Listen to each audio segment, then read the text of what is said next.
All right, guys, so we just got this 260,000 pound GBP live account.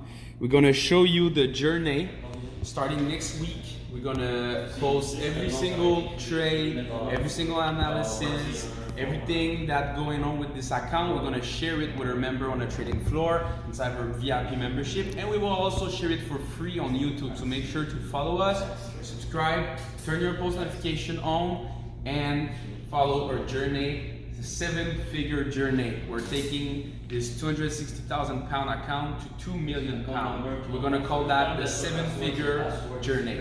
Let's go.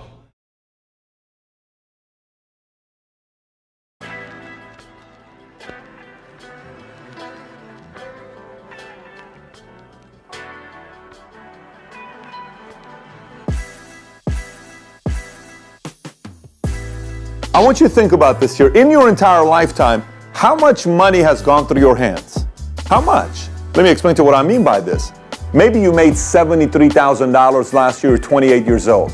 And the first time you got a check was 14 years old, it was $100. Add that whole thing up. You'll come out with a number, $493,000 or $1.9 million or $6.3 million, depending on who it is watching this video. The question is this: how much is left in your wallet? Truly, what is in your wallet? Not what's in your wallet with capital choice. I'm talking like really, what's in your wallet? What do you have left? How much savings do you have left? And if you're not too happy with this question, it's very simple. The reason why you don't have a lot of money left is because you don't know how to play the money game. Simple as that. So today in this video, I'm gonna cover with you 20 rules of money. These are rules of money that I followed, and it's obviously from a lot of mistakes I made, because there was a point in my life where I had made money and there was nothing left in my pocket. So I'm telling you from experiences. But rule number one is the most important one, and it's the one you have to buy into immediately. It's very simple. You can fight it, say whatever you want to do to it. It's a rule. And the rule is, it's a game. Money is a game. And the great thing about any game is the following thing. No matter what game you play the most, eventually get good at it. If I've never played chess and I play you and you played 100 times chess, you're probably gonna beat me. If I have played Monopoly 1,000 times and you played 3 times, I'm probably gonna beat you because it's a game. So the great thing about the money game is it can be learned. So many times people fight it and they have problems with it, and they say, well, you know, that person became rich because they're smart, this person did this. No. They learned the game, and you can also take the time to learn the game. Rule number 2 is don't be a hater of money. If you hate money, you'll never get money, because money doesn't like haters. So if you're a hater and you constantly say things like, well, money doesn't grow on trees, and money is this, and money is that, and rich people are this, you're right. Money says, you're right, I'm not turned on by you. It's almost as if going on a date with an attractive girl and telling the girl that you don't like attractive girls who don't know a lot about philosophy, and all they care about is their looks and doing makeup and doing this and working out and going to the gym. And this girl's like, dude, I put makeup on, I work out every day to stay in shape, but I also like other things in my life. But you know what? You're right. You're not attracted to me. I don't like you. She goes and finds another guy that says, I like a girl that takes care of her body. I like a girl that takes care of her skin. I like a girl that does makeup. I like a girl that works out 5 days a week. She's attracted to that guy. Keep that part of mind. Don't be a hater with money. Number 3, it's a devil's game. Listen, this should you can stop watching the entire video. You got the main things out of the way. It's a double game. It's a double game. What is a double game? The entire game of money, it's about doubling your money. So what do you mean, Pat, doubling your money? Let me explain it to you this way. If you right now have $1,000 in your bank account, if you're watching this, you have $1,000 cash, you are 10 doubles away from $1 million. That's it. You're 5 doubles away from having $32,000. You're 13 doubles away from having $8.192 million. You're 14 doubles away from $16 million. It's a doubles game. So how soon can you double your money? That's truly the game. Can you take that $1,000 and double it to $2,000 in the next year? So the next thing is, now it's $2,000 you have an account. Now you are 9 steps away from $1 million. You may say, Pat, I already have $100,000 in my account. Well, guess what? You're 4 doubles, 3 doubles away from $1 million. All you got it's a doubles game. This is a piece of cake when you learn it's a doubles game. So the question then becomes what? How soon, this is the real game of doubles. It becomes 2 different things. Risk tolerance, because you got to know yourself when it comes to money.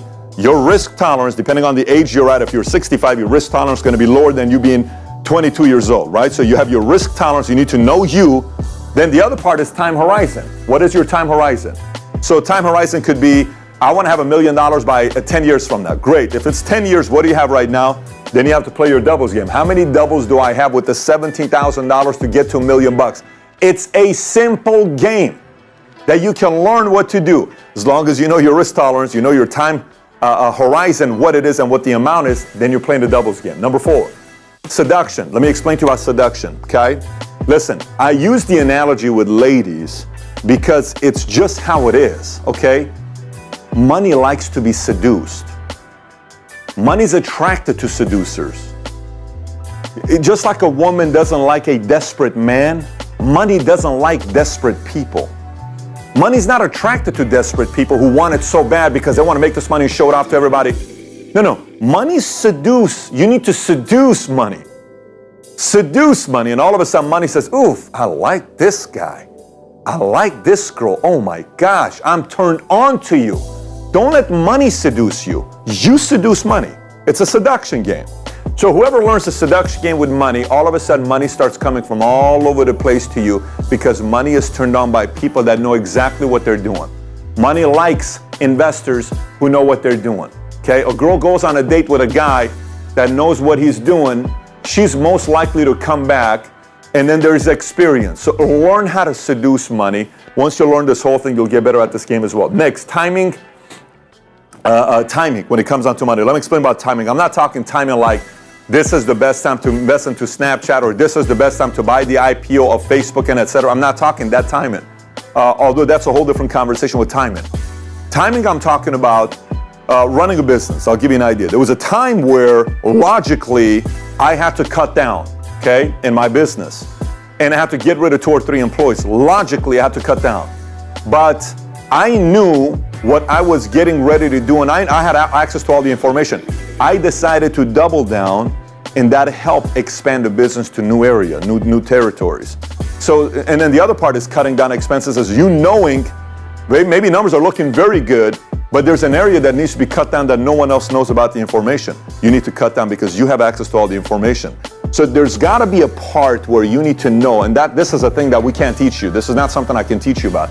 But this is going to be a part of it that you're going to learn from experience with timing. Timing with when you buy, timing on when you invest, timing on when you stay light, timing on when you stay liquid, timing on when you go. There's a timing aspect to all those decisions you'll make.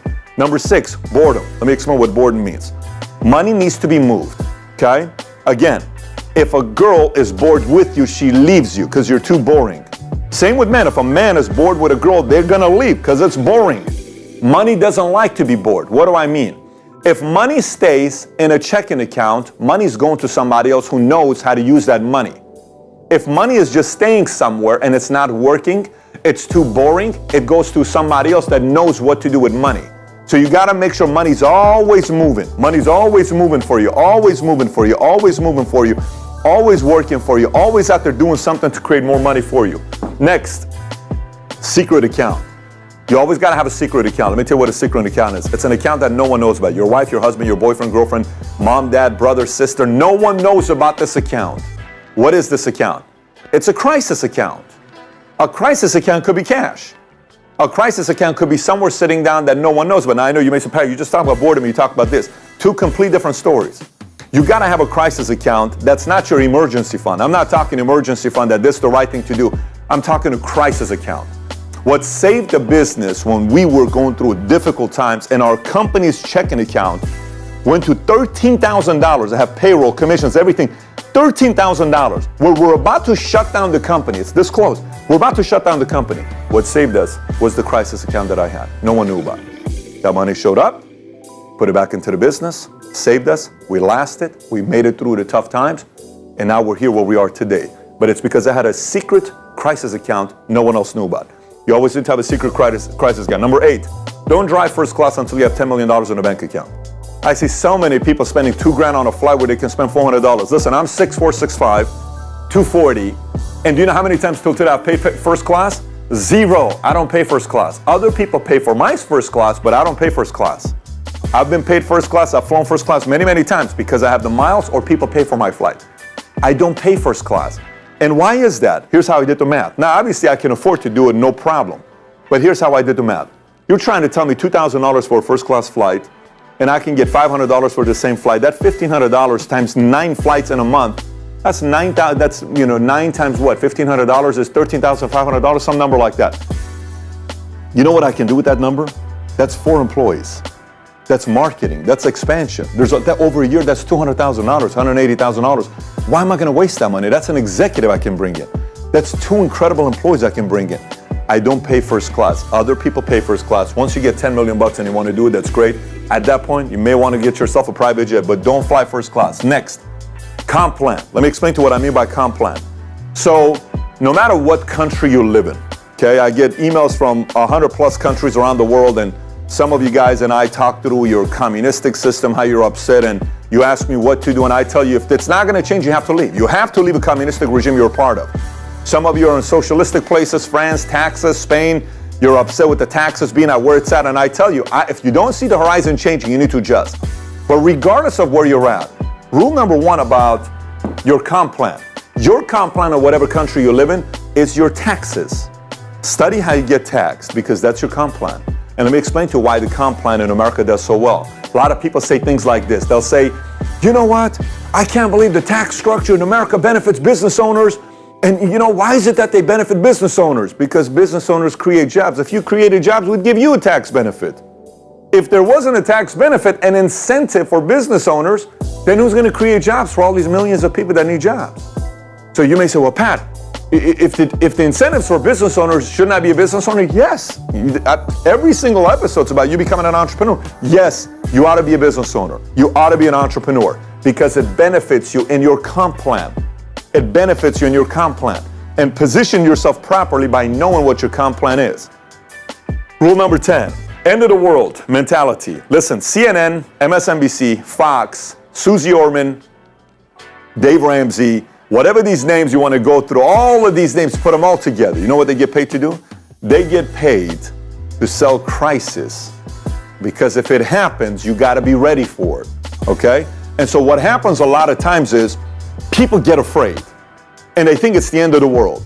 And like the 2008, when the market crisis took place, the market went all the way down to 6,000 some, Dow Jones did, everybody started pulling their money out. It's at $21,000 today, 21,000 points today. Imagine if you left the money in. How much compounding money was lost? Simply because you thought it was the end of the world.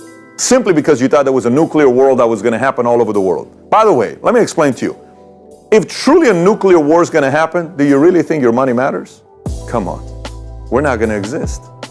So you got to act as if there's no nuclear war that's going to take place and panic so much when everybody tells you everything.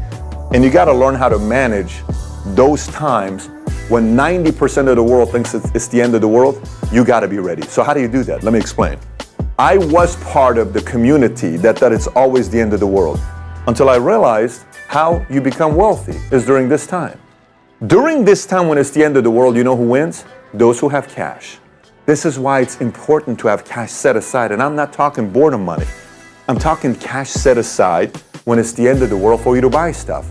Every time crisis takes place, a lot of people become wealthy. A lot of people become wealthy because everything's on sale. Everything's on sale when there's crisis. People sell their exotics because they can't afford it. People sell their artwork for 1/5 of a price. Homes sell for 1/2 of a price. Investments, all these things is for sale during the time when there's the end of the world type of mentality. So you got to have a strategy for this time. Some say market's about to tank again in the next 2-3 years. I don't know if it is going to tank in the next 2-3 years. Here's what I do know. It's going to tank in the next 20 years, and I'm ready for it. I have to be ready for it because there's going to be opportunities. You also got to be ready for it. Number 11, study your politicians, especially your president. Let me explain to you why. You got to know what your politician in your local community is going to do and what their philosophies are. Here's why you need to know their philosophies. If their philosophy is to do heavy-duty taxing on you, you need to adjust accordingly. If their philosophy is to cut down taxes, you need to adjust accordingly. People ask me, Pat, what am I going to do with Trump? Start a business. Taxes are being cut. Go make your millions of dollars the next 4 years. And if it's 8 years, go make your money and adjust. Everything's about adjustment.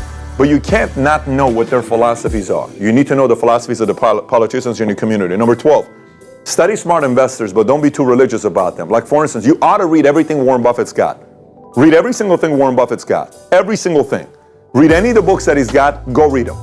Because what he's going to teach you is his way of thinking, his mindset. He's going to teach you the way he's thinking. Like some people said, why did Warren Buffett spend $35 million to buy silver 6 years ago? And why did he all of a sudden, why does he not do any technology and stays away with it?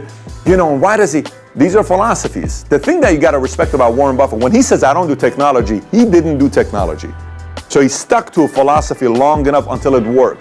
Study smart investors. Number 13, play your game. Don't compare. Let me explain. This is extremely problematic to a lot of people because let's just say on this doubles game, you're here. And let's just say your cousin is here. Why are you comparing yourself to him? You need to play your doubles game. Let's say you're here. Let's say your best friend is here. It's not the same game. He's 4 doubles ahead of you. It's not the same game. You just got to make sure you play your game. You can't say I'm going to play my game at the level of what the other guy's at, because when you do it that way, you make reckless decisions and you lose a double. You don't want to lose doubles. You want to gain doubles.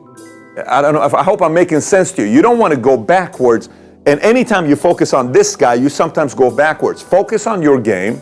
Focus on your strategies, focus on your time horizon, focus on your risk tolerance, and play according to that game. Your vision may not be to be a billionaire. Your vision may not be to go out there and do something very big. Your vision may not be to be a person that's got 150 million bucks. Your vision may not be to be a decamillionaire. Your vision may be, I want to one day have $2 million. That's all good. Play to that game and put a plan next to it. Play to that game, but don't constantly compare yourself to other people. Okay, next, index. A lot of people say, well, as long as you beat the index. Okay, as long as you beat the index. I am more concerned of beating my goals than I am about beating the index. I'm not worried about beating the index. I'm worried about beating my goals. What is my goal? What is the deadline? I want to beat that number because it's mine. That's what I'm committed to. What is my deadline? I'm committed to this. I'm not committed to the index. I'm committed to this. Maybe I need to do a lot more than what the index is doing because this is why I'm in business. In business, I can control the amount of growth I want to have in my income. I can't control if I'm studying just the index and the index is going 11.9%. I beat it 2.3%, but that's going to take me a long time for me to get over here. No. Play your game, beat your goals instead of trying to beat the index only. 15, befriend moneymakers. I'll tell you why befriend moneymakers that you trust. If you're around other people that know how to make money, you're going to make money. It's just kind of how things work out. If you're around people that know how to make money, you're generally going to make money. If you're around people that don't even know how to make money or don't even make a lot of money, you're not going to make a lot of money. You know, so know who you're going into business with, know who you're doing things with. Sometimes things seem too sweet or sexy and all this stuff, but you don't know the person. I don't touch any of that stuff. It's important for me to know who I'm going to be doing business with. I hire very slowly, very slow. I fire very fast. The moment I'm done with somebody, boom, gone. 4 people we employ, fire in a day, no problem. I can't do this. The tolerance is not in the right place. We can't do this. We need to move on. But I hire slowly, especially the higher up it is. The more I travel with the person to get to know them. Same exact thing when it comes down to here. Whoever you're going to do business with, befriend them. Travel with them. If somebody's extremely wealthy, go to dinner with them. Get to know their wife. See how they are around their kids. Kind of see their standards of living. See their discipline. See their behavior. And then say, I like this person. I like what their friends say about him. I like how his cousin talks. I like how this is a person I can do money and business with. Number 16. Diversification is for absolute sissies, okay? So if you're a sissy and your risk tolerance is very low, it's okay. It's okay to be a sissy. A lot of people are sissies. But if you truly want to create wealth and you're wondering why in your lifetime you've worked for 17 years and you don't have a single penny and you've made $617,000, yet you only have $6,000 to show for, there's a problem there. There's a problem there. What is the problem? Diversification is a great concept to sell for these expert financial advisors that are playing every single thing safe and all these other things. Yes. Now, for those of you that are watching this and you're 73 years old, diversification may be good for you if you already have hit your goal of $6 million and you're where you're at. You're 62 years old. I respect the fact that you've already hit your numbers. That's solid. Risk tolerance lower, time horizon lower. Okay, you're playing a different game. I'm talking mainly for the people that are in the offensive mode of their lives, that you're trying to get here. Maybe you're around this market. I'm not talking to the people that are here.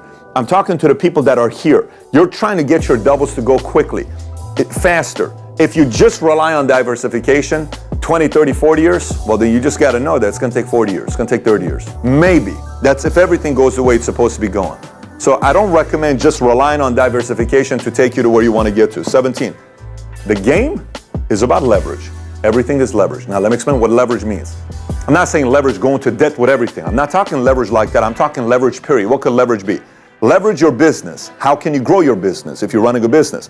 How can you leverage to have more support? How can you leverage to sell more? How can you leverage to expand more? How can you leverage to increase the value of your business more? How can you leverage to market yourself more? How can you leverage to get to the customer faster? How can you leverage to increase the speed of growth of your business? How can you leverage to get certain things going? How can you leverage? Everything is a leverage game. Everything is a leverage game. And the more you study the concept of leverage and the game, how it works, the better it is for your wealth. Number 18, positioning. Positioning has to do with, for instance, I'll tell you what positioning is. We can do a whole thing on positioning, but I'm just going to give it to you in a shorter sense. Positioning. If I'm going to go work at a company and I'm going to have a piece of the equity and I'm going to position myself to own a piece of that company and it's going to go public, that's smart positioning. That's very, very smart positioning. Tom over here, who's our president, Tom created his wealth by positioning. He went and positioned himself in certain places and participated in the victory by owning a piece, and he positioned himself. Sometimes it's positioning. Sometimes it's who you're running with. A lot of times people say, wow, I'm making great income with this company I'm at. Yeah, but you haven't positioned yourself here because there's no backing on the equity. So it's positioning. You got to also position yourself here to make sure you're taking care of that part, right? Of course, you got to take care of your credit. You got to have high income, savings, investments, but you got to make sure you position yourself properly as well. Number 19, strategic partnerships. Strategic partnerships. The more you can create an environment, it's kind of similar to befriend moneymakers, but this is slightly different because it's intentional. If you can figure, like what we do with our company, is we have strategic partnerships where a lot of people make money, okay? The more people make money, the more people continue to do business with you if there's strategic partnerships. I have strategic partnerships with $400 billion companies, $200 billion companies, $60 billion companies. I have strategic partnerships with a lot of different companies that benefits them, okay? Strategic partnership increases the value of making money because a lot more people are making money with you when they go into business with you. And last but not least, big check syndrome. Let me tell you what the big check syndrome is. Oh my gosh, I've seen so many people screw this whole thing up, and I'll just explain to you what it is. So for instance, say you are doing a real estate, hypothetically, okay? And all of a sudden you get, this one client wants you to sell their home. It's a $3 million home. I'm just throwing numbers out there. And you go and sell this $3 million home, and the check is $100 and some thousand that you get. And you say, oh my gosh, I made $100,000. And for 2 months, you live as if you made $100,000 in a month. What you don't realize is that $100,000 check in a month, you need to look at it as an $8,300 a month income for that year. That's what that means. It's not $100,000. And I've seen so many people who treat this as $100,000 in a month, and they get cocky, arrogant, all this stuff, and then they go back to right here. And their double goes lower and lower and lower. And they don't realize it's just a big payday. Let me explain. Would you rather have, right now, a $500,000 cash I give you? Watch this question, you're gonna answer. Would you rather take a $500,000, okay, given to you, up front, I'm gonna give you $500,000, or would you rather take an income stream, guaranteed, okay, of $100,000 over 20 years? Which one would you take? $500,000 up front, $100,000 over 20 years. Which one would you take? You know what, believe it or not, most people will say, well, I think the right answer is $100,000. Most people would take the $500,000. Let me tell you why the $100,000 allows you to do more. The $100,000 is $2 million. The $500,000 is $500,000. See, this gives me the opportunity to have a stronger backing to make bigger decisions to get bigger doubles. Now you may say, Pat, but $500,000, that already puts me here. It's irrelevant if you don't know how to play the money game. It's irrelevant if you don't know how to play the money game. I want high income as well. I want income coming in that feeds my game so I can increase my net worth. This is a very, very important game. So don't get too crazy about big check syndrome and all of a sudden fall for it and lose everything that you got, because it can totally mess up with your net worth and you work all the way back to your doubles.